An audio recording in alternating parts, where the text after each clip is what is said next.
menyiapkan doanya.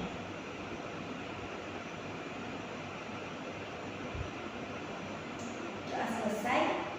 Oke, kita masuk pada pembelajaran hari ini. Sebelumnya, halo, bagaimana kabar kalian? Alhamdulillah, baik. Kalau sudah siap untuk materi hari ini, maka kita mulai pembelajaran pada hari ini, yaitu tentang hukum kunut subuh dalam perspektif moderasi beragama. Lanjut, pengertian kunut. Pengertian kunut subuh yaitu kunut berasal dari bahasa ataupun kata al-qunut yang berarti taat, tunduk, berdiri lama dalam ibadah atau berdoa kepada Allah Subhanahu wa Ta'ala. Dalam istilah fikih, kunut subuh adalah doa yang dibaca ketika berdiri setelah iktidal pada rakaat kedua setelah sholat subuh. Dalam istilah fikih, kunut subuh adalah doa yang dibaca ketika berdiri setelah iktidal pada rakaat kedua sholat subuh. Tujuan membaca kunut yaitu 1. Memohon petunjuk kepada Allah. 2. Memohon perlindungan dari keburukan. 3. Memohon keberkahan hidup. 4. Memohon ampunan. Baik, lanjut. Dasar hukum kunut subuh. Ini dalil yang biasa digunakan oleh ulama tentang memperbolehkannya kunut, yaitu dari Anas bin Malik radhiyallahu anhu. Rasulullah SAW senantiasa membaca kunut pada sholat subuh hingga beliau wafat. Ini hadis dari Imam Ahmad dan juga Al-Baihaqi. Namun, terdapat hadis lain yang menjelaskan bahwa Nabi pernah meninggalkan kunut setelah suatu saat waktu tertentu, sehingga muncul perbedaan pendapat di kalangan ulama. Jadi, ada berbagai pendapat bahwa Rasulullah itu pernah membaca kunut atau selalu membaca kunut pada sholat subuh hingga beliau wafat. Dan ada juga yang terdapat hadis lain menjelaskan bahwa Nabi juga pernah meninggalkan kunut. Jadi di sini ada terdapat berbagai pendapat yang menjadi perbedaan atau munculnya perbedaan pendapat di kalangan ulama.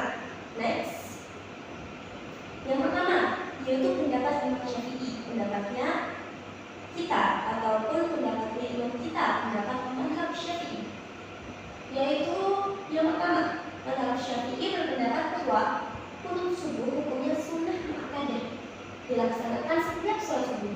Jika lupa membaca kunut, maka dianjurkan melakukan sujud syahid. Dasar dari pendapat Imam Syafi'i yaitu dari hadis Anas bin Malik dan juga pendapat Imam An-Nawawi dan juga kitab Al-Majmu'. Pendapat ini banyak diamalkan oleh masyarakat Indonesia, khususnya warga NU atau warga Nahdlatul Ulama.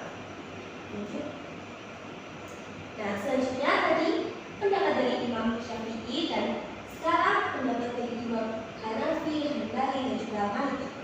Pendapat dari mazhab Hanafi, Hambali dan Maliki bagian yaitu berpendapat bahwa yang pertama, mazhab Hanafi berpendapat bahwa kunut subuh tidak disunahkan secara rutin. Kunut lebih dianjurkan pada sholat witir.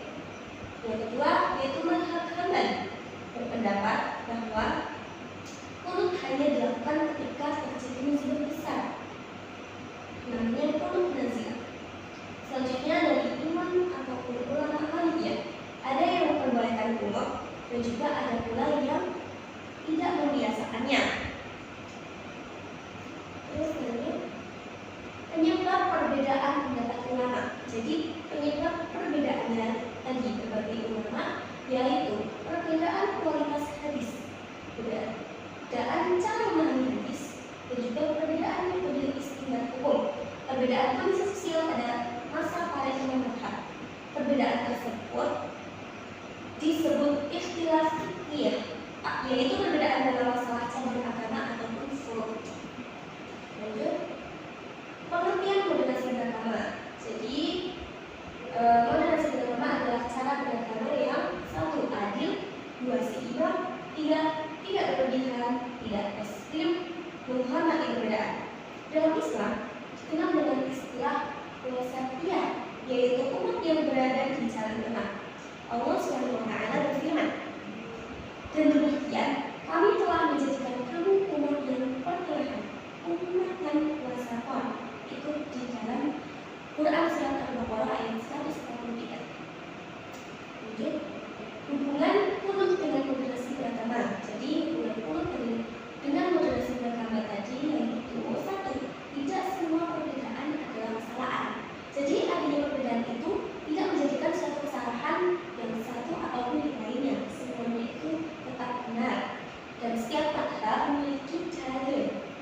Mereka dari masing-masing mazhab Syafi'i, Hanafi, dan Maliki memiliki dalil masing-masing sebagai penguat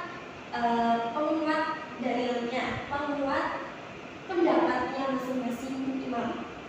Terus umat Islam harus saling menghormati. Saling menghormati apa? Saling menghormati perbedaan pendapat dari semua mazhab. Persaudaraan yang utama daripada perdebatan. Jadi di Islam ini diutamakan persaudaraannya daripada perdebatannya. Lanjut. Sikap moderat dalam menyikapi perbedaan mulut. Nah, ini sikap moderatnya, yaitu satu, tidak mudah mengkafirkan orang lain. Jadi tidak boleh menganggap ataupun janganlah menganggap perbedaan orang lain atau perbedaan mazhab dari kita itu dikafirkan atau kita mengafirkan orang lain yang tidak berpendapat sama dengan iman kita. Terus tidak memaksakan pendapat seperti tadi pendapatnya berbeda lalu memaksakan pendapatnya seperti kita. Menghargai imam yang membaca ataupun tidak membaca qunut. Tetap khusyuk dalam sholat dan menjaga ukhuwah Islamnya. Contoh penerapannya dalam kehidupan sehari, yaitu menjadi makmum di masjid yang berbeda kebiasaannya. Yang kedua, tidak memperdebatkan qunut setelah sholat. Yang ketiga, menghormati tradisi masyarakat. Keempat, berdiskusi menggunakan dalil dan juga adab. Dan yang terakhir, menjaga persatuan umat Islam. Hikmah perbedaan pendapat ulama. Hikmah perbedaan pendapat ulama itu yaitu satu, menambah wawasan keilmuan. Jadi perbedaan pendapat itu bisa membuat kita menjadi bertambah ilmunya karena kita bisa saling menghormati, bisa saling menerima perbedaan pendapat itu. Memudahkan umat Islam memilih pendapat yang diyakini. Jadi kita meyakini mazhabnya Imam Syafi'i atau pendapatnya Imam Syafi'i, maka kita meyakini juga. Melatih sikap toleransi dengan perbedaan semua mazhab itu, menunjukkan penguasaan syariat Islam, menghindarkan sikap fanatik yang berlebihan. Kesimpulan dari hadis ini yaitu qunut subuh merupakan masalah khilafiyah. Setiap mazhab memiliki dalil yang dapat dipertanggungjawabkan. Perbedaan bukan alasan untuk permusuhan. Moderasi beragama berdasarkan sikap saling mengerti. Kesatuan umat harus selalu dijaga. Penutup terdapat pesan moral di sini. Perbedaan dalam masalah furuk bukan alasan untuk berpecah belah. Selama memiliki dasar dalil yang kuat, setiap pendapat harus dihormati. Moderasi beragama mengajarkan kita untuk menjaga persaudaraan, menghargai keberagaman dan mengutamakan kesatuan umat Islam.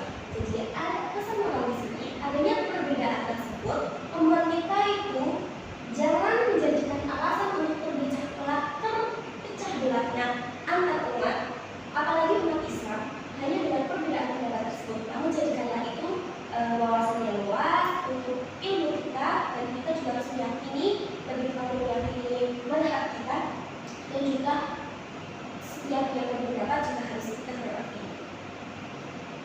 Mungkin sekian dan terima kasih. Itu tentang hukum ataupun sunnah untuk qunut subuh dalam perspektif moderasi agama. Sekian dari penjelasan materi tadi. Adakah pertanyaan dari kalian? Oke, terima kasih. Sekian dari saya. Banyak tutur kata dan kesalahannya pun berkenaan. Mohon maaf yang sebesar-besarnya. Sekian. Wabillahi taufiq wal hidayah. Wassalamualaikum warahmatullahi wabarakatuh.